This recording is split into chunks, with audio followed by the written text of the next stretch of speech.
BJP के दफ्तर से चलता है, उनकी आवाज सबसे महत्वपूर्ण है, ना कि जनता की।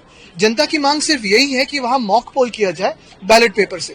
मॉक पोल से कुछ बदलने वाला नहीं है, ना सरकार के जो नतीजे या ईवीएम ने दिया हुआ मैंडेट है वो बदलने वाला है, ना सीईसी ने दिया हुआ मैंडेट बदलने वाला है। लेकिन ये तो पता चलेगा कि सत्य क्या है। ये देश सत्यमेव जयते पे चलता है, सत्तामेव जयते पे नहीं।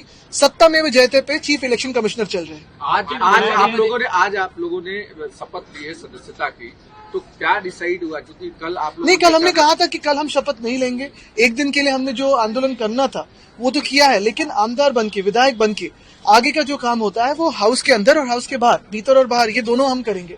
एक ही बात है इसमें कि हमारा आंदोलन तो जारी रहेगा, क्योंकि ये आंदोलन ये कोई एक दो दिन का नहीं है, ये एक लंबा चलने वाला आंदोलन है। क्योंकि ये सारी जनता जो है, देश की जनता आज पूछ रही है कि अगर कोई भी जीत रहा हो या हार रहा हो उसमें सत्य क्या है। और हम तो जीते हुए उम्मीदवार हैं, हम तो विधायक बन चुके हैं, तो भी हम पूछ रहे हैं कि हमें बैलेट पेपर पे वोटिंग क्यों नहीं अधिकार मिल रहा है। वीवीपैट का जो हमारे जो कई उम्मीदवारों ने मांगा था रिकाउंट, वो क्यों नहीं दिया गया।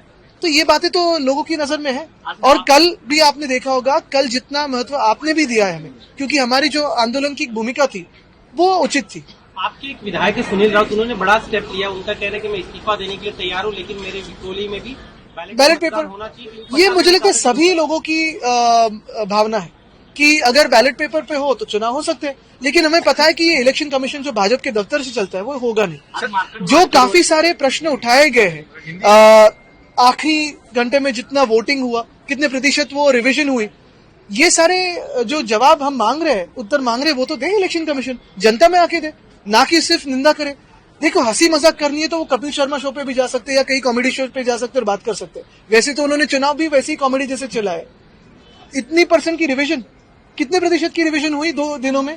कभी आपने इलेक्शन कमीशन के इतिहास में या सारे जो चुनाव है इस देश में उसके इतिहास में देखा है कि इतनी रिवीजन होती है कभी 2 दिनों में? सर, हिंदुत्व को लेकर महाविकास आघाड़ी में टकराव दिखाई दे रहा है। समाजवादी पार्टी एक तरफ जहां बोली कि वो अलग हो जाएगी, देखिए, मैं उन पे ज्यादा बयान नहीं देना चाहता। वो कभी कभी भाजपा की बी टीम, यानी यहाँ क्या अखिलेश जी के नहीं, अखिलेश जी अपनी लड़ाई लड़ रहे हैं, यहाँ की जो है वो कभी कभी भाजपा की बी टीम की जैसे बर्ताव करते हैं, वो हमने पहले भी देखा है। और इस चुनाव में भी मुझे ज्यादा बोलने के लिए आप इस पर ना लाइए। उन्होंने किसकी मदद की, कैसे मदद की, तो सबको जाहिर है। लेकिन मैं ये कहना चाहता हूँ कि कल का जो ट्वीट था वो पहले भी करते हैं, लेकिन हमारा जो हिंदुत्व है स्पष्ट है। हमने कभी ये नहीं कहा कि हम हिंदुत्ववादी नहीं है। हमारा हिंदुत्व घर में चूल्हा जलाने वाला हिंदुत्व है, हाथ को काम देने वाला हिंदुत्व है, हृदय में राम और हाथ को काम, ये करने वाला हिंदुत्व। और हम स्पष्ट है, हमारा हिंदुत्व सबको साथ में लेके चलने वाला है।